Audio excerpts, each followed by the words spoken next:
एक पहलू रोचक है, महत्वपूर्ण है। हमारी न्यायिक पूरे सिस्टम में जो सबसे निचला होता है मैजिस्ट्रेट होता है। तो शायद आपको पता नहीं कि प्रेस कॉन्फ्रेंस 5 तारीख वाली के 2 दिन बाद 7 तारीख को सरकार ने, प्रदेश ने अपने पूरे जबरदस्त फोर्स के साथ एक NBW जिसको कहते हैं नॉन बेलेबल वारंट की याचिका डाली, जो एक प्रकार से अरेस्ट की याचिका होती है। उसको बहुत व्यापक रूप से सुना, 5-7 पन्नों के कारणों के साथ उसको खारिज किया और उस न्यूनतम श्रेणी के जज ने कहा कि गिरफ्तारी की मांग इन सब तथ्यों को मद्देनजर रखते हुए लगती है कि फैंसीफुल है, स्पेकुलेटिव है, अनसब्सटेंशिएटेड, यानी उसमें कोई मजबूती नहीं है, वो एक दिमाग की सोच है, उसमें सत्य या तथ्य नहीं है।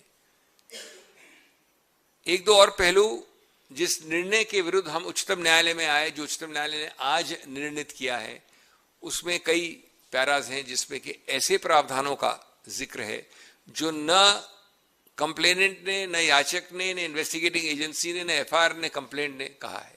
एक उदाहरण है अनुच्छेद 339 का। आरोप नहीं लगाया, लेकिन उच्च न्यायालय में उसका जिक्र आ गया है। इसकी बात उच्चतम न्यायालय ने की है।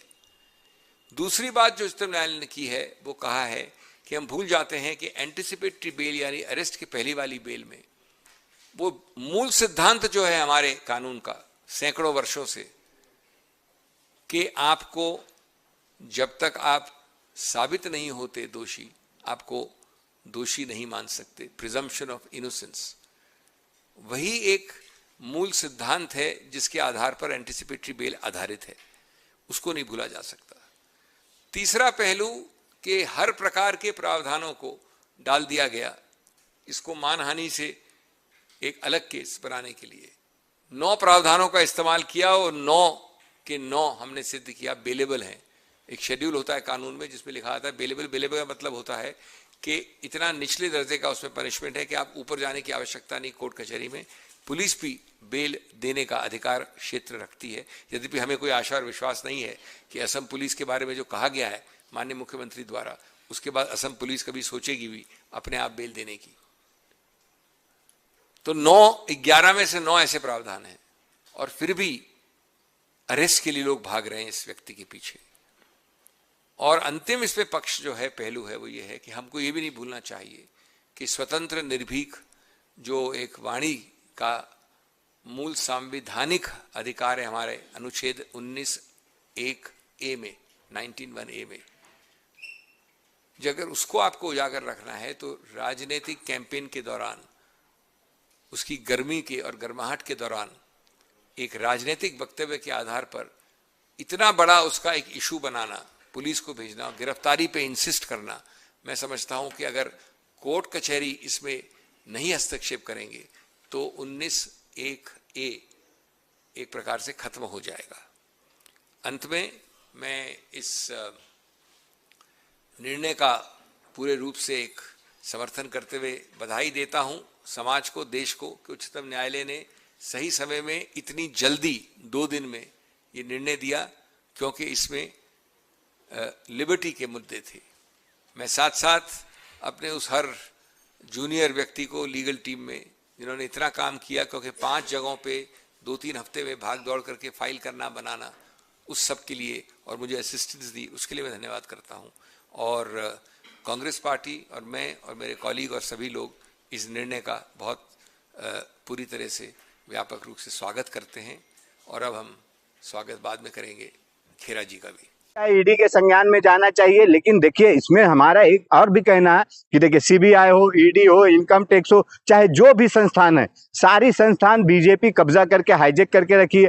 आप देखिए जब भी जहां भी इलेक्शन होता है विपक्ष के ऊपर छापा पड़ता है, विपक्ष के लोगों के ऊपर आरोप लगता है, उनको गिरफ्तार किया जाता है, लेकिन सत्ताधारी को लेकर के सीबीआई जांच होनी चाहिए। देख क्यों नहीं होनी चाहिए, होनी चाहिए। और ये तो हेमंत बिस्वा शर्मा को खुद करवाना चाहिए कि भाई आप लोग हम पे इस तरीका का झूठा आरोप लगाए, झूठा एलिगेशन है, ये बिल्कुल निराधार है। लेकिन ये क्या करेंगे, इन लोग तो जान रहे कि हमारे पप्पा मोदी जी बैठे हैं, अमित शाह जी बैठे हैं, हेमंत बिस्वा शर्मा, ये तो जान रहे कि इन लोग तो हमको बचा लेंगे, हमको कुछ होगा नहीं। लेकिन आसाम की जनता इनको जेल में डालने का काम कर चुकी है और इनको जेल में जाना पड़ेगा हेमंत बिस्वा शर्मा को।